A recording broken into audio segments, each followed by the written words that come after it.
Paul. Film की शुरुआत में हमें कुछ लोग एक माउंटेन पे क्लाइंब करते हुए दिखाए जाते हैं। इस लड़की का नाम है बैकी और इसके हस्बैंड का नाम है डैन। इनके साथ बैकी की बेस्ट फ्रेंड भी होती है जिसका नाम है हंटर। ये तीनों प्रोफेशनल क्लाइंबर्स होते हैं। तीनों ने इस पहाड़ की आधी दूरी कंप्लीट भी कर ली थी। तो डैन अपनी रस्सी का हुक इस पहाड़ के एक होल में फंसाने जाता है, लेकिन तभी उस छेद में से एक पंछी अचानक से निकल जाता है और इसकी वजह से डैन नीचे गिरने लगता है। पर डैन अभी भी उस रस्सी के सहारे लटका होता है। इस हुक पे ज्यादा प्रेशर पड़ने से ये हुक निकल जाता है और डैन नीचे गिरकर उसकी मौत हो जाती है। इसके बाद हमें 1 साल बाद दिखाया जाता है। बैकी बैठी होती है, लेकिन बैकी अभी तक उस सदमे से निकल नहीं पाई है। डैन को गए हुए लगभग 1 साल से ज्यादा हो गया है और उसने डैन की अस्थियों को अभी तक संभाल के रखा होता है। डैन के मरने के बाद बैकी उस सदमे से अभी भी बाहर नहीं निकल आई है। बैकी चाह कर भी अपने हस्बैंड को बुला नहीं पाती और इस सदमे के कारण बैकी शराब की आदी बन चुकी है और इसके साथ साथ वो कई तरह के ड्रग्स भी लेती है। बैकी एक बार में बैठी होती है। जब वो वहाँ से बाहर आती है तो उसके पिता वहीं पर बाहर खड़े होते हैं। डैन के मरने के बाद बैकी ने अपने परिवार से भी मिलना जुलना बंद कर दिया और उसके फादर को बैकी की बहुत चिंता होती है और वो कहते हैं कि तुम्हें अपने पास्ट का सब कुछ भूलकर आगे बढ़ना चाहिए, जिंदगी बस इतनी ही नहीं है। लेकिन बैकी अपने पिता की कोई भी बात समझने के लिए तैयार नहीं है और वो कहती है कि मैं डैन से अलग नहीं हो सकती, मैं कितनी भी कोशिश करूँ मुझसे ये नहीं होगा। अपने पिता से बहस करने के बाद बैकी यहाँ से चली जाती है। घर आने के बाद बैकी डैन की पिक्चर देखकर काफी रोती है, लेकिन तभी उसे हंटर का कॉल आता है। हंटर बैकी की फ्रेंड होती है और डैन के जाने के बाद बैकी हंटर से भी 1 साल से नहीं मिली है। हंटर बाहर बैकी के दरवाजे पर खड़ी होती है। हंटर और बैकी बहुत टाइम से नहीं मिले होते हैं और हंटर के आने से बैकी थोड़ी बहुत शांत होती है। तो हंटर कहती है कि मैं यहाँ पर फजूल में नहीं आई हूँ, बल्कि हम एक एडवेंचर पर जा रहे हैं और वो कहती है कि मैं तुम्हारे बिना इस एडवेंचर पर नहीं जाऊंगी। हंटर को बैकी के फादर ने फोन करके यहाँ पर बुलाया होता है ताकि उसके आने से बैकी के अकेलेपन में थोड़ी बहुत कमी आ जाए। हंटर उसे अपने फोन में एक रेडियो टावर की तस्वीर दिखाती है और ये टावर जमीन से 2000 फीट की ऊंचाई पर होता है। तो हंटर कहती है कि ये यहाँ से 6 घंटे की दूरी पर है और हंटर इस टावर को क्लाइम करने के बारे में बहुत क्रेजी होती है, लेकिन वो कहती है कि मैं तुम्हारे बिना इस टावर पे नहीं जाऊंगी और मुझे तुम्हारा साथ चाहिए। पर बैकी कहती है कि मैं ऐसा नहीं कर सकती क्योंकि डैन के मरने के बाद उसने दोबारा से क्लाइम नहीं किया और कहीं ना कहीं बैकी उस हादसे के बाद डर गई है। तो हंटर कहती है कि अपने डर को दिल से बाहर निकालो, अगर ये तुम्हारे दिल के अंदर रहा तो ये डर तुम्हें सारी जिंदगी डराएगा। अगर तुम जीने की इच्छा रखते हो तो अपने मन से मरने का डर निकाल दो। बैकी को फिर से एक बार डैन की याद आती है और वो इमोशनल हो जाती है। इसके बाद सुबह बैकी हंटर के पास आती है और कहती है कि मैं इस एडवेंचर पे चलने के लिए तैयार हूँ। इसके बाद ये दोनों अपनी गाड़ी में उस टावर की तरफ निकल जाते हैं। रास्ते में बैकी हंटर के फोन में कुछ पिक्चर्स देख रही होती है। तो तभी बैकी देखती है कि एक तस्वीर में हंटर के साथ कोई और भी मौजूद है, लेकिन हंटर ने उस तस्वीर को क्रॉप कर लिया है। तो बैकी हंटर से इस बारे में पूछती है तो हंटर कहती है कि वो इसका एक पुराना फ्रेंड था, लेकिन बैकी समझ जाती है कि ये हंटर का बॉयफ्रेंड है, लेकिन हंटर इस बारे में कुछ नहीं कहती। इसी शाम को ये दोनों एक रेस्टोरेंट में बैठे होते हैं। तो बैकी एक वेट्रेस से उस टावर का एड्रेस पूछती है तो वो इशारे में उस डायरेक्शन की तरफ दिखाती है जहाँ पर कि वो टावर मौजूद था और कहती है कि ये टावर यहाँ से थोड़ी दूरी पर मौजूद है और उस टावर पे एक रेड लाइट भी चल रही होती है। तो हंटर कहती है कि ये टावर अब किसी काम का नहीं है और यहाँ की सरकार ने इसे गिराने का फैसला भी किया है। बैकी उस टावर की तरफ देखती है तो कहीं ना कहीं उसे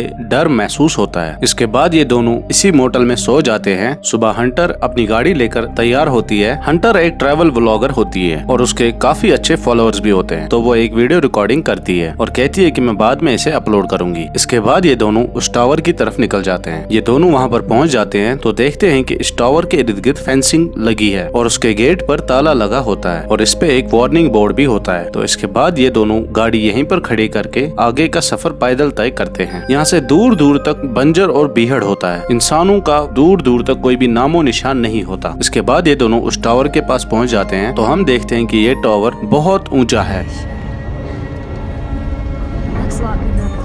और बैकी इसकी ऊंचाई देखकर कांपने लगती है क्योंकि बैकी के मन में ऊंचाई को लेकर एक डर सा बैठ गया है। वो हंटर से कहती है कि वो ये नहीं कर सकती, पर हंटर उसे कन्विंस कर लेती है और कहती है कि तुम्हें क्लाइंब करके अपने अंदर के डर को हराना होगा और कहती है कि एक बार तुमने इस टावर को क्लाइंब करना स्टार्ट कर दिया तो धीरे धीरे तुम्हारा डर भी बाहर निकल आएगा। इसके बाद ये दोनों इस टावर पे क्लाइंब करने लगते हैं। इस टावर को क्लाइंब करते वक्त हमें दिखता है कि ये टावर बहुत पुराना था और चढ़ते वक्त इसके सारे पुर्जे हिल रहे थे और इसमें लगे हुए कई क्रूज भी ढीले हो चुके थे, लेकिन वो इन बातों को ध्यान में नहीं रखते और क्लाइंब करते जाते हैं। एक कहावत है, आ बैल मुझे मार। इसके बाद ये दोनों काफी ऊंचाई पर चढ़ चुके थे। बैकी जब भी नीचे देखती तो उसे पुरानी यादें याद आती हैं, पर वो खुद को संभालती है और क्लाइंब करती है। इसके बाद ये रुककर थोड़ा रेस्ट करते हैं। इन दोनों ने लगभग 1000 फीट की दूरी तय कर ली थी और ये दूरी इस टावर की आधी दूरी होती है। ये दोनों आगे बढ़ते हैं, लेकिन बैकी के लिए इसको क्लाइंब करना काफी मुश्किल हो रहा था। अभी भी 200 फीट की दूरी बाकी होती है। इसके बाद ये एक पॉइंट पे आते हैं और इस पॉइंट से अभी भी 200 फीट ऊपर इन्हें चढ़ना होता है। इसके बाद एक एंटीना आता है, लेकिन ये दोनों किसी भी तरह से इसको पार करके ऊपर चढ़ जाते हैं। ऊपर बस 2 लोगों के बैठने की जगह होती है। इसके बाद हंटर अपने ड्रोन से इस नजारे को रिकॉर्ड करती है। इसके बाद बैकी अपने बैग से अपने हस्बैंड यानी कि डैन की एशेस निकालती है, मतलब कि अस्थियां निकालती है, और वो उसे वहीं हवा में उड़ा देती है। बैकी काफी इमोशनल होती है और इस बात से हंटर भी इमोशनल हो जाती है। तो बैकी के पूछने पर हंटर कहती है कि मैं भी डैन को बहुत मिस करती हूँ। इसके बाद ये लोग यहाँ से उतरने लगते हैं और कुछ ही वक्त में शाम होने वाली है। ये टावर इतना ऊंचा होता है कि एक आम इंसान इस टावर पे चढ़ने से 10 बार पहले सोचेगा। इसके बाद बैकी नीचे उतरने लगती है, लेकिन जैसे ही वो उस सीढ़ी पे पैर रखती है तो ये सीढ़ी हिलने लगती है और उसमें लगे हुए सारे स्क्रू निकल जाते हैं और लैडर नीचे की तरफ झुक जाता है। लेकिन बैकी के पास जो रस्सी होती है वो उसको पकड़ कर लटक जाती है। दूसरी तरफ से इस रस्सी को हंटर ने पकड़ा होता है और किसी तरह से हंटर उसे वापस ऊपर खींच लेती है। इसके बाद ये देखते हैं कि सारे लैडर्स नीचे गिर चुके हैं और इस सीढ़ियां नीचे उतरने का एक वाहिद रास्ता होता है। अब ये दोनों 2000 फीट की ऊंचाई पर बुरी तरह से फंस चुके हैं। ये दोनों बहुत घबरा जाते हैं और इन्हें समझ नहीं आ रहा है कि हम क्या करें। बैकी देखती है कि इतनी ऊंचाई पर मोबाइल फोन्स के सिग्नल्स भी नहीं आ रहे, तो हंटर उसे समझाती है कि घबराने से उनकी हालत और भी बिगड़ सकती है। यहीं पर एक बॉक्स होता है जिसमें एक फ्लेयर गन होती है, जिसे वो हवा में शूट करके अपने लिए मदद बुला सकते हैं, लेकिन तब जब उन्हें कोई देखे। यहाँ तो दूर दूर तक किसी इंसान का नामो निशान तक नहीं होता। जब बैकी नीचे लटक रही थी तो उसका बैग उसके हाथ से गिर गया था, जो कि अब उस एंटीना पर लटका हुआ है और इसी में इनकी वाटर बोतल भी होती है। और इस बात से बैकी और भी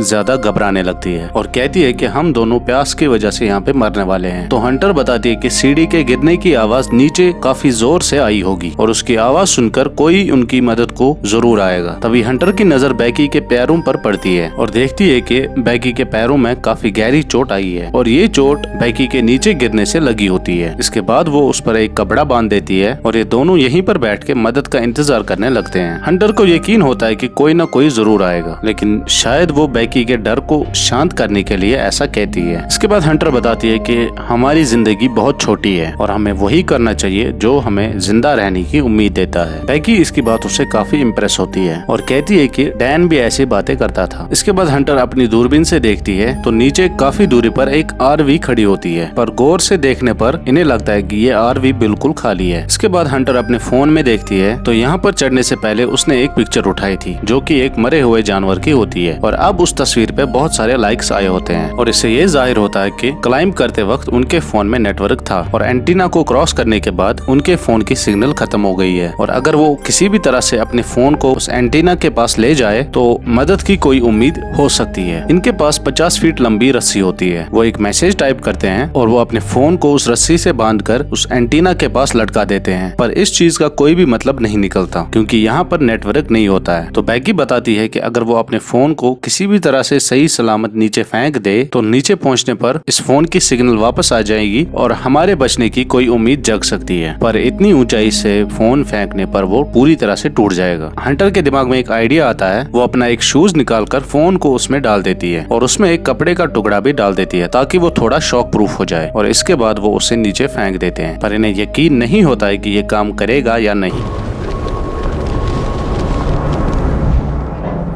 हंटर दूरबीन से नीचे देखती है तो एक शख्स अपने कुत्ते के साथ नीचे घूम रहा होता है। वो आरवी वैन उसी शख्स की होती है और यहाँ पर हंटर का फोन भी पड़ा होता है और वो शूज से बाहर आकर टूट गया था। ये दोनों ऊपर से मदद के लिए चिल्लाते हैं पर उतनी ऊंचाई से उनकी आवाज इस शख्स तक नहीं पहुँचती। इसके बाद बैकी अपना एक शूज नीचे फेंकती है और वो आदमी उस पर ध्यान नहीं देता। शाम होने को आती है और वो फ्लेयर गन को शूट करने के लिए रात का इंतजार करते हैं। उस आरवी वैन में 2 शख्स होते हैं और रात को वो दोनों अपनी वैन के बाहर बैठे होते हैं। तभी बैकी फ्लेयर गन शूट करती है और वो अपनी मोबाइल की फ्लैश जलाती है और ये शख्स इन्हें देख लेता है। वो अपनी वैन लेकर हंटर की गाड़ी के पास आता है। इन दोनों को लगता है कि ये हमारी मदद के लिए आ रहा है, पर वो उसकी गाड़ी का कांच तोड़कर उसकी गाड़ी को लेकर वहाँ से चला जाता है। और ये सब देखकर इन दोनों के चेहरे पर उदासी छा जाती है और इन्हें बहुत गुस्सा भी आता है। इसी रात को इन दोनों को नींद आ रही थी, पर इतनी ऊंचाई पर सोना खतरे से खाली नहीं था। तो बैकी देखती है कि हंटर के पैर में 143 का एक टैटू बना हुआ है और बैकी को याद आता है कि डैन कभी भी बैकी को आई लव यू नहीं कहता था, वो उसके लिए 143 का वर्ड इस्तेमाल करता था। तो बैकी को पता चल जाता है कि डैन और हंटर के बीच कुछ था। 143 का मतलब होता है कि आई लव यू। 1 एक वर्ड को जाहिर करता है मतलब आई, और 4 4 वर्ड्स को जाहिर करता है मतलब LOVE, और 3 3 वर्ड्स को जाहिर करता है मतलब YOU। इस चीज से 143 का मतलब निकलता है। इसके बाद हंटर बताती है कि वो डैन के साथ सीक्रेटली 4 महीने के लिए रिलेशन में थी, पर वो सब एक गलती से शुरू हुआ था। वो दोनों काफी नशे में थे और शुरुआत डैन ने की थी। तो हंटर ये भी बताती है कि वो डैन को काफी पसंद करती थी, पर वो डैन के साथ रिलेशन में रहकर अपनी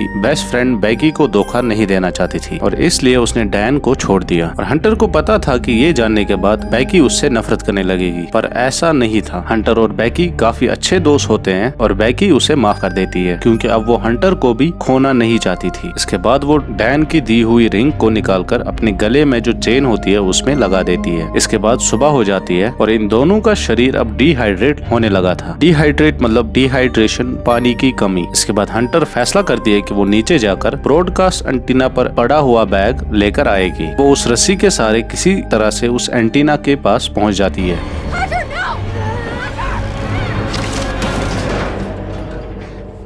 इस बैग में पानी की बोतल और उनका ड्रोन भी होता है। वो बैग को उसी रस्सी में लटका देती है और वो खुद भी उसी रस्सी को पकड़ लेती है। ऊपर खींचते वक्त बैकी के हाथ से रस्सी फिसल जाती है, लेकिन वो उसे पकड़ लेती है तो उसे लगता है कि शायद हंटर नीचे गिर गई है, पर हंटर अभी भी उसी रस्सी के सहारे लटकी होती है। बस उसके हाथों में थोड़ी बहुत चोट आ गई थी। बैकी किसी तरह से उसे ऊपर खींच लेती है। इसके बाद वो बैग से ड्रोन निकालती है और उसमें एक हेल्प नोट लिखकर उस पे लगा देती है। वो किसी तरह से उस ड्रोन को सामने मोटल तक पहुंचा देते हैं तो इनके बचने की उम्मीद हो सकती है, पर ड्रोन जैसे ही टावर का एरिया पार कर लेता है उसकी बैटरी लो हो जाती है। तो बैकी वापस उस ड्रोन को अपनी तरफ घुमा लेती है। इसके बाद फिर से रात हो जाती है और अचानक से बैकी की नींद खुलती है। तो वो देखती है कि हंटर यहाँ पर नहीं है, तो उसे लगता है कि हंटर शायद नीचे गिर गई है, पर बैकी सपने में होती है। हंटर उसके पास ही होती है तो बैकी इसी टॉप पर जलते हुए लाइट को देख लेती है। तो उसे ख्याल आता है कि वो लाइट को निकालकर अपने ड्रोन को चार्ज कर सकते हैं। इसी ट्रिक से हंटर ने बैकी के फोन को उस मोटल में चार्ज किया था। सुबह होने पर बैकी उस लाइट तक जाने का फैसला करती है, लेकिन बैकी के पैरों में चोट लगी होती है, पर हंटर उसे खुद पर भरोसा रखने को कहती है। किसी तरह से बैकी टॉप तक पहुंच जाती है, पर उसे ड्रोन चार्ज होने तक वहीं पर लटके रहना था और यहाँ पर बिना सपोर्ट के लटकना काफी मुश्किल होता है और हवा में उड़ते हुए गिद्ध उस पर हमला भी करते हैं। इसके बाद किसी तरह से बैकी अपने ड्रोन को फुल चार्ज करके नीचे वापस आती है और भूख और प्यास से दोनों की हालत काफी बिगड़ने लगी थी। इसके बाद वो ड्रोन को मोटल की तरफ ले जाते हैं, पर जैसे ही ड्रोन सड़क तक पहुंच जाता है एक ट्रक उससे टकरा जाता है और उस ड्रोन के टुकड़े हो जाते हैं और वो ड्रोन टूटकर बिखर जाता है। और ये देखकर बैकी बहुत इमोशनल होती है क्योंकि ये ड्रोन उनके वहाँ से निकलने का एक आखिरी उम्मीद होती है। इसके बाद हवा में जो गिद्ध होते हैं वो उनके आसपास ही मंडरा रहे थे और वो इस चीज का इंतजार करते हैं कि जैसे ही इन दोनों को नींद आए तो ये इन्हें खा ले। इसी शाम को दोनों साथ में बैठे होते हैं तो इन दोनों को